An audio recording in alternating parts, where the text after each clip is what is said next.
Haleluya, shalom, selamat pagi buat kita semua.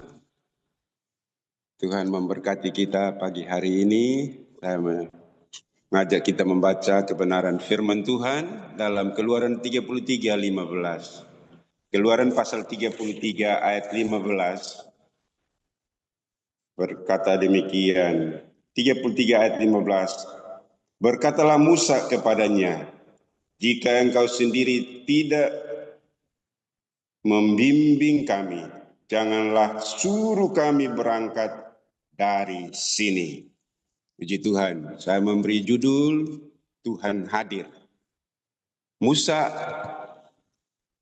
menyampaikan kalimat ini kepada Tuhan setelah Tuhan memutuskan untuk tidak lagi berjalan di tengah-tengah bangsa Israel dan hanya akan mengutus seorang malaikat untuk mendahului mereka. Kalau kita baca ayat yang kedua dari pasal 33 ini, Tuhan tidak mau lagi berjalan di tengah-tengah orang Israel dan hanya akan mengutus seorang malaikat untuk mendahului mereka. Ternyata, saudara-saudaraku, keputusan Tuhan ini merupakan suatu ancaman yang serius bagi umat Israel. Di ayat yang keempat ya, kita membaca ayat 4 itu, berbunyi demikian ayat 4, ketika bangsa itu mendengar ancaman yang mengerikan ini, berkabunglah mereka dan seorang pun tidak ada yang memakai perhiasannya. Jadi ternyata keputusan Tuhan untuk tidak berjalan lagi di tengah-tengah bangsa Israel merupakan ancaman yang cukup serius bagi bangsa Israel, saudara-saudaraku.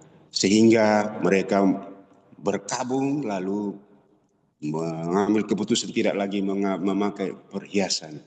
Nah, akhirnya Musa datang dan menyampaikan yang saya sebut di dalam ayat ini adalah keberatan ya. Mengajukan keberatan kepada Tuhan atas keputusan yang telah diambil. Sehingga kita mendengar kalimat ini bahwa berkatalah Musa kepadanya atau kepada Tuhan, jika engkau sendiri tidak membimbing kami. Jadi ternyata bagi Musa, seorang utusan belum pas bagi Musa, sehingga dia minta harus Tuhan sendiri menyertai mereka ya. Tuhan sendiri yang harus ada di tengah-tengah mereka. Tentu kita tahu ya, kenapa Musa mengajukan keberatan ini kepada Tuhan? Karena Musa menyadari, saudara-saudaraku, sebagai seorang pemimpin di dunia ini, dia menyadari betapa pentingnya kehadiran Tuhan dalam hidupnya, saudara-saudaraku. Sehingga walaupun Tuhan sudah tetapkan, sudah memutuskan akan mengutus seorang malaikat, itu belum cukup bagi Musa. Dia minta harus Tuhan sendiri menyertai, saudara-saudaraku.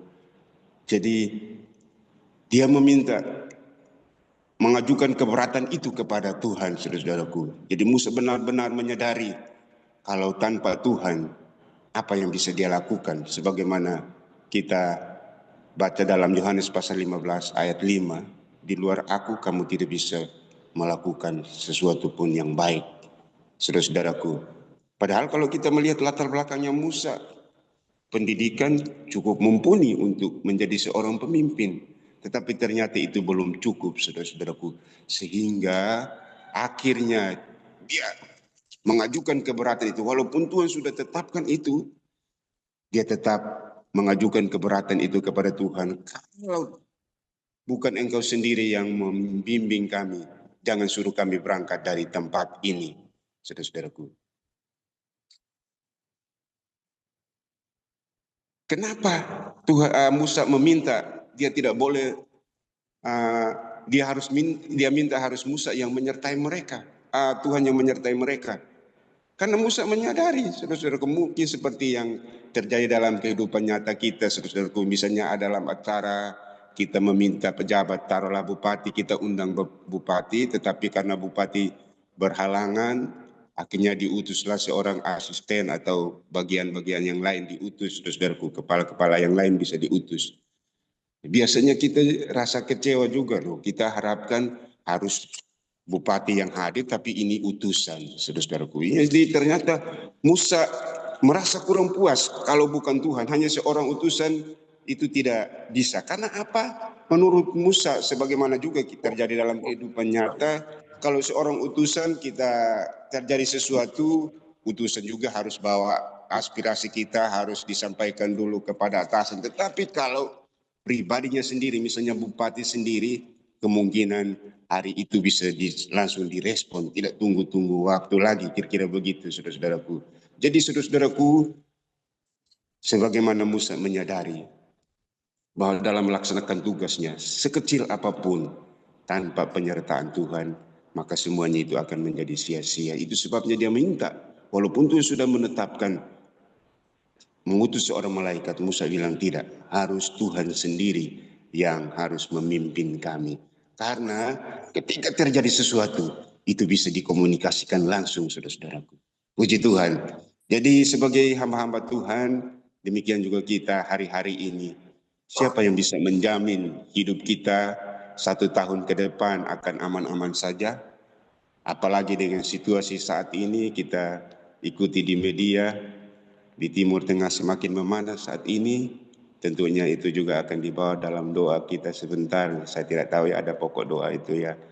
Tetapi biarlah seperti yang prinsipnya Musa, seorang utusan, dia masih kurang puas. Harus Tuhan sendiri yang hadir di sana, saudara-saudaraku. Puji Tuhan. Di dalam Alkitab tentu ada banyak contoh ya. Saya ambil hanya beberapa bagian saja untuk kita baca bersama-sama pagi hari ini. Ternyata kehadiran Allah itu membuat kita berbeda dengan yang lain. Ya, kehadiran Allah itu membuat kita berbeda dengan yang lain. Sebagaimana yang disampaikan oleh Musa dalam keberatannya itu setelah ayat 15, maka kita membaca ayat 16 dari kitab Keluaran pasal 33 ayat 16 berbunyi demikian. Keluaran 33 ayat 16. Dari manakah gerangan akan diketahui bahwa aku telah mendapat kasih karunia di hadapanmu, yakni aku dengan umatmu ini, bukankah karena engkau berjalan bersama-sama dengan kami sehingga aku dengan umatmu ini dibedakan dari segala bangsa yang ada di muka bumi ini. Jadi ternyata saudara-saudaraku ini penting bagi Musa sehingga dia tidak puas hanya dengan seorang utusan, dia minta harus Tuhan sendiri yang hadir karena ternyata itu yang membedakan bangsa Israel, bangsa pilihan, umat pilihan itu berbeda dengan bangsa-bangsa yang lain yang ada di dunia ini, saudara-saudaraku. Puji Tuhan. Dan itu juga dialami oleh Abraham ketika Abraham berada di negeri asing ya. Satu ayat di dalam Kejadian pasal 21 ayat 22. Kejadian 21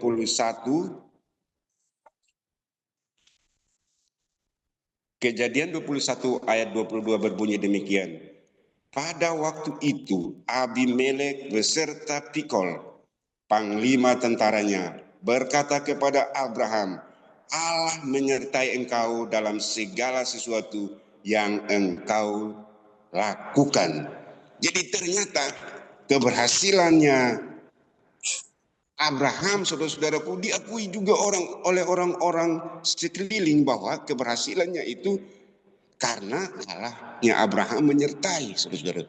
Jadi sekali lagi, ternyata penyertaan Tuhan itu, kehadiran Tuhan itu membuat kita berbeda dengan yang lain. Dalam hal apapun, bahkan kita membaca Abraham sekalipun di negeri orang atau sebagai orang asing, Tuhan tetap menyatakan pembelaannya kepada umat pilihannya atau orang-orang yang dikasihinya, saudara-saudaraku. Nah, puji Tuhan, kita melihat beberapa ayat yang apabila Yesus hadir itu, saudara-saudaraku, sudah pasti kita tahu bersama Yohanes pasal 2 tentang pesta nikah di Kana.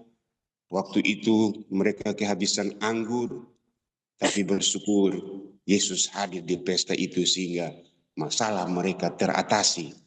Atau kita baca juga di dalam Matius pasal 8 ayat 23, ketika murid-murid menghadapi badai, syukur waktu itu ada Yesus di atas perahu mereka sehingga bisa meneduhkan badai itu dan mereka selamat.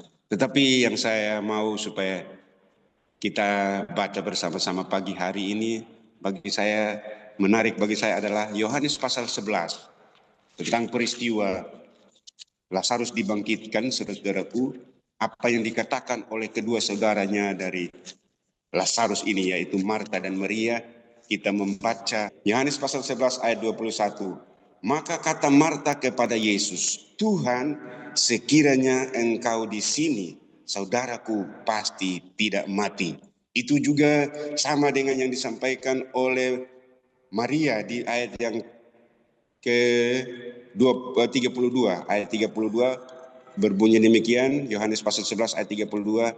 Setibanya Maria di tempat Yesus berada dan melihat dia, tersungkurlah ia di depan kakinya dan berkata kepadanya, Tuhan, sekiranya engkau ada di sini, saudaraku pasti tidak mati.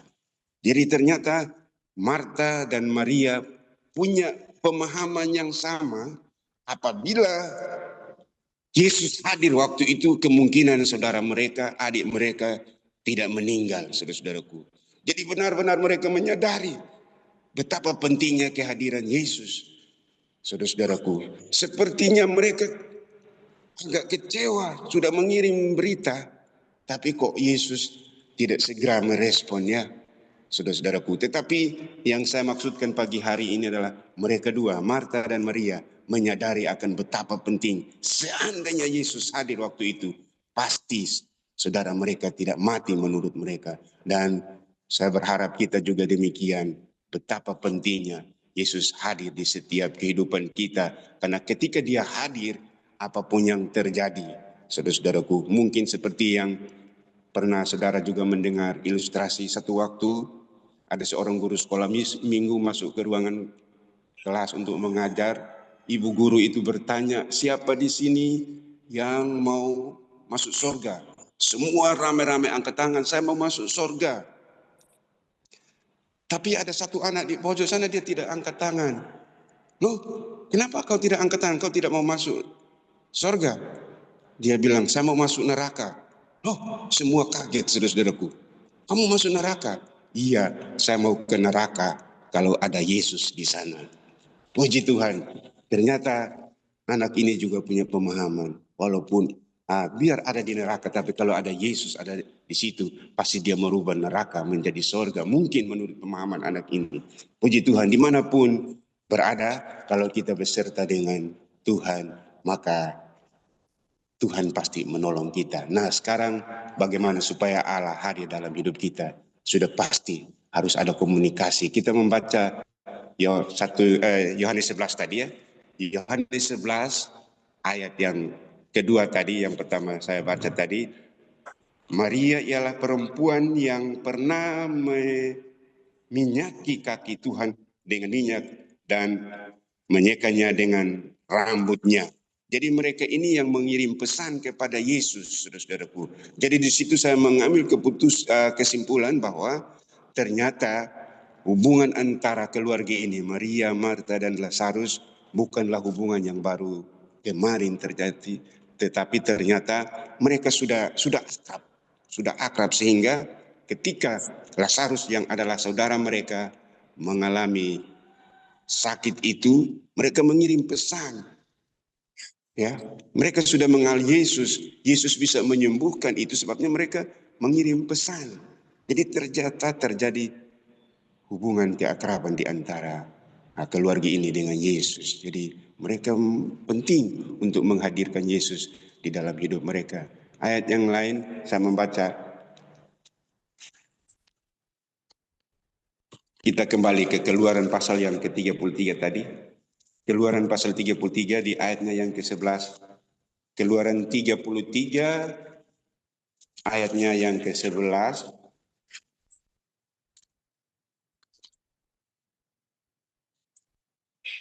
Saya membaca Keluaran 33 ayat 11, dan Tuhan berbicara kepada Musa dengan berhadapan muka seperti seorang berbicara kepada temannya.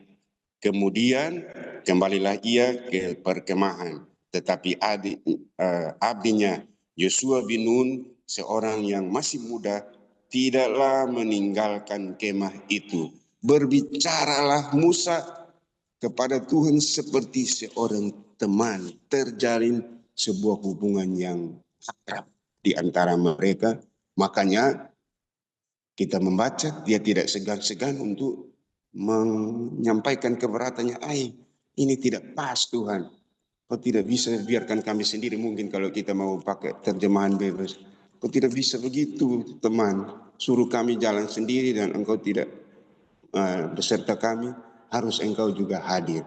Puji Tuhan, Tuhan menolong kita. Jadi dalam hidup kita ada begitu banyak persoalan. Tetapi apabila kita punya hubungan yang akrab, hubungan yang harmonis dengan Tuhan kita, bagaimana cara kita melakukan hubungan kita? Sudah pasti melalui doa dan penyembahan kita, membaca dan kebenaran firman Tuhan, terjadi komunikasi antara kita dengan Tuhan sebagaimana yang terjalin antara Musa dengan Tuhan melalui percakapan seperti itu. Demikian juga dalam pujian dan penyembahan kita, Tuhan katakan dalam Mazmur bahwa dia bertakhta di atas pujian kita. Jadi seorang hamba Tuhan katakan, kursi yang empuk bagi Tuhan adalah puji-pujian kita. Sehingga kalau ada pujian dalam hidup kita, sebagaimana kita baca juga dalam Kisah Rasul tentang Paulus dan Silas yang di tengah malam memuji Tuhan dan Tuhan hadir menyatakan kuasanya.